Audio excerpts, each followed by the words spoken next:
BSc second year के students, अब आज मैं फिफ्थ लेक्चर में जो फोर्थ लेक्चर में हमने पढ़ा था कि जो फर्स्ट ऑर्डर फर्स्ट डिग्री के डिफरेंशियल इक्वेशंस अगर होमोजेनियस फॉर्म में है तो उसका सॉल्यूशन कैसे हम प्राप्त करते हैं, और यदि फर्स्ट ऑर्डर फर्स्ट डिग्री की इक्वेशन होमोजेनियस फॉर्म में नहीं है लेकिन हम उसको रिड्यूस कर सकते हैं होमोजेनियस फॉर्म में। तो रिड्यूस कैसे करें उसकी विधि अब आज हम बताएंगे। मान लीजिए फर्स्ट ऑर्डर फर्स्ट डिग्री की इक्वेशन इस टाइप की है,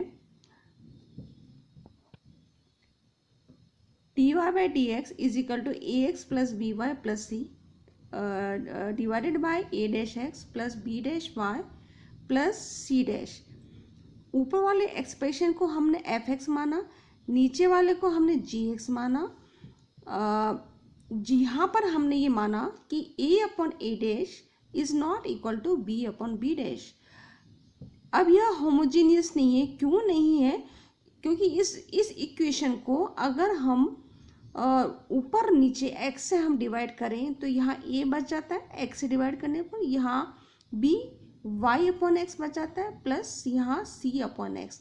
तो कहने का मतलब हो गया ये पूरी जो एक्सप्रेशन है y अपॉन एक्स में नहीं आती है, इसलिए यह होमोजीनियस इक्वेशन नहीं है। लेकिन हम इस इक्वेशन को होमोजीनियस फॉर्म में रिड्यूस कर सकते हैं। यह इक्वेशन इस फॉर्म में लिखी है, लेकिन यह इस इक्वेशन में यह शर्त है कि a upon a dash is not equal to b upon b dash. जब a upon a dash equal to b upon b dash होगा, मतलब इन दोनों का रेशियो a और a डैश का रेशियो b और b डैश का रेशियो आपस में बराबर हो और वो किसी एक कांस्टेंट के बराबर हो। ये वाला केस हम इसके बाद में लेंगे। तो अभी हम इसको समझते हैं। इस इक्वेशन को चूंकि अभी होमोजेनियस से होमोजेनियस में रिड्यूस करने के लिए हम x और y को सब्स्टिट्यूट करते हैं कैपिटल X प्लस s से, और y को सब्स्टिट्यूट करते हैं कैपिटल Y प्लस k। जहाँ h और k का मान हम जहाँ x और कैपिटल S कैपिटल Y नए वेरिएबल हैं और h और k कॉन्स्टेंट्स हैं, इनका मान हम इस तरीके से लेते हैं कि यह इस इक्वेशन के अंदर c और c डैश क्या हो जाए, रिमूव हो जाए, एलिमिनेट हो जाए। जब ये एलिमिनेट हो जाएंगे तो डेफिनेटली ये जो इक्वेशन है क्या बन जाएगी, होमोजीनियस बन जाएगी। तो हम x और y का सब्स्टिट्यूशन इस तरीके से करते हैं। तो अब यहाँ पर हम देखते हैं कि अगर x बराबर कैपिटल X प्लस h है तो दोनों साइड हमने डिफ्रेंशिएट किया, टोटल डिफ्रेंशिएशन लिया, तो dx is equal to dx। चूंकि h कॉन्स्टेंट है इसका differentiation will be 0। Similar dy is equal to capital dy is equal to d differentiation of capital y, या चूंकि x is equal to x plus h है, दोनों side हमने capital x के respect differentiation किया, तो ये तो हो जाएगा 1। ये कांस्टेंट है इसलिए ये 0 हो जाएगा। इसलिए dx by dx is equal to यहाँ पे 0 है इसलिए ये हो जाएगा 1। या हम इसको ऐसे भी लिख सकते हैं कि या ऐसा करिए, इससे भी हम ये रिजल्ट निकाल सकते हैं, या इस समीकरण को जो है स्मॉल x के रेस्पेक्ट में अगर डिफरेंशिएट करें तो इससे भी यह रिजल्ट प्राप्त हो जाता है। अब इस इक्वेशन को हम कैपिटल Y के रेस्पेक्ट में डिफरेंशिएट करेंगे दोनों साइड को। तो dy upon dy is equal to capital Y के रेस्पेक्ट में, तो दिस विल बी 1 और this will be 0, this will be 0, so this is 1, 1 plus 0 is 1। अब हम dy by D x is equal to dy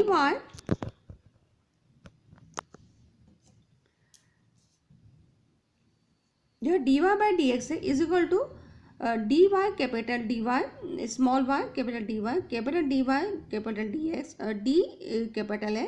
d capital x upon d small x। ये इससे तो dy by D x बच गया।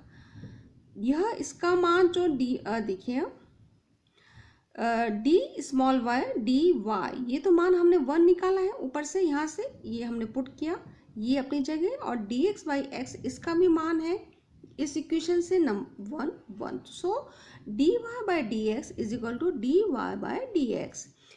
ये हमने निकाल। अब हम ऊपर वाली इक्वेशन से हम वापस आए, ये हमारा समीकरण था।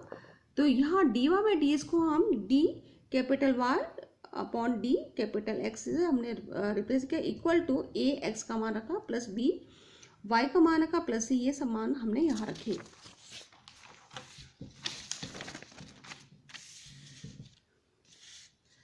सो सिंप्लीफाई किया हमने, सिंप्लीफाई ये ax plus b y this to remove c and c dash from equation first. जो पहली इक्वेशन थी जो मैं शुरू में बताई थी, उसमें से c और c डैश को रिमूव करने के लिए हमने यहाँ पर ये जो कांस्टेंट वाई टर्म्स है A S plus B K plus C और यहाँ A dash S plus B dash K plus C dash को हमने सेपरेटली जीरो रखा।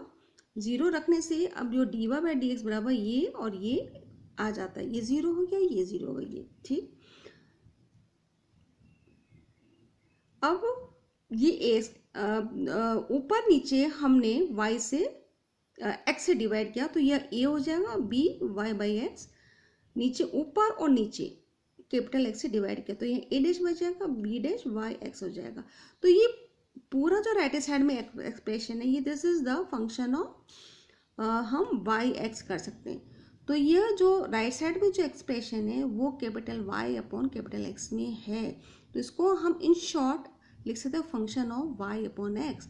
तो इस तरीके से हमारी जो दी हुई इक्वेशन थी, यह जो दी हुई इक्वेशन है, जो ये जो इक्वेशन है यह होमोजेनियस फॉर्म में अभी नहीं है, इसको हमने होमोजेनियस फॉर्म में रिड्यूस किया बाय जो हमारा ओरिजिनल वेरिएबल एक्स वाई को कैपिटल एक्स वाई में कन्वर्ट करके इस सब्स्टिट्यूशन के द्वारा हमने यह इक्वेशन प्राप्त की, जो कि अब होमोजेनियस इक्वेशन है।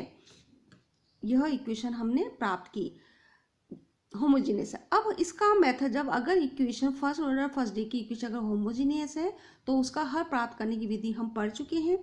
तो अब इसमें y इज इक्वल टू क्या पुट करेंगे, वी एक्स पुट करेंगे, capital Y is equal to v x put करेंगे, फिर d Y by D x जैसा लास्ट पिछले आर्टिकल में हमने पढ़ा था, इसको y d Y by D x is equal to क्या हो जाएगा, देखिए हमने भी पुट किया, capital Y is equal to v capital x put किया।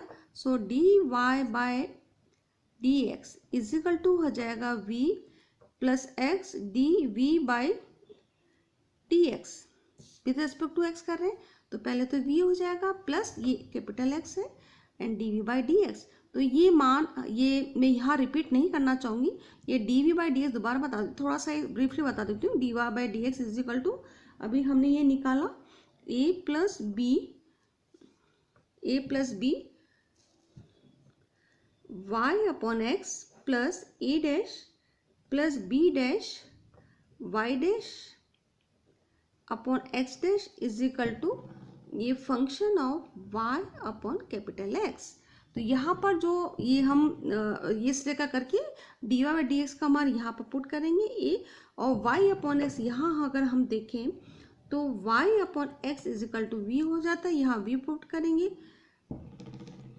एंड b डैश, तो ये y है और ये सिंपल x है, y capital x capital y in capital x, ये b डैश है ये, तो y अपॉन एक्स यहाँ b डैश v। और जैसे लास्ट आर्टिकल में हम पढ़ चुके हैं, अगर equation first order first homogeneous है तो उसमें y equal to v x put करके हमने हल प्राप्त किया। सिमिलरली अब हम यहाँ पर भी उसी तरीके से यहाँ पर इस इक्वेशन का हल प्राप्त कर सकते हैं, जो कि क्या है, ये होमोजेनियस इक्वेशन में कन्वर्ट हो चुकी है। अब सेकंड केस लेंगे। अभी हमने पढ़ा इस पहले वाले इक्वेशन, जो हमने पढ़ा कि कोई इक्वेशन अगर होमोजेनियस है तो ये इक्वेशन हमने रखी, इसको हम रिड्यूस कर सकते हैं, चूँकि अभी ये ओरिजिनली होमोजेनियस थी, इसको हमने रिड्यूस किया होमोजेनियस फॉर्म में। लेकिन और इसमें शर्त यह थी कि c upon c a upon a dash is not equal to b dash. अब हम केस लेंगे जब a अपॉन a डैश, ये a upon a dash is equal to b upon b dash, दोनों आपस में बराबर और ये k के बराबर है। अब ये इसका हल हम नेक्स्ट आर्टिकल में, नेक्स्ट लेक्चर में हम पढ़ेंगे। Thank you.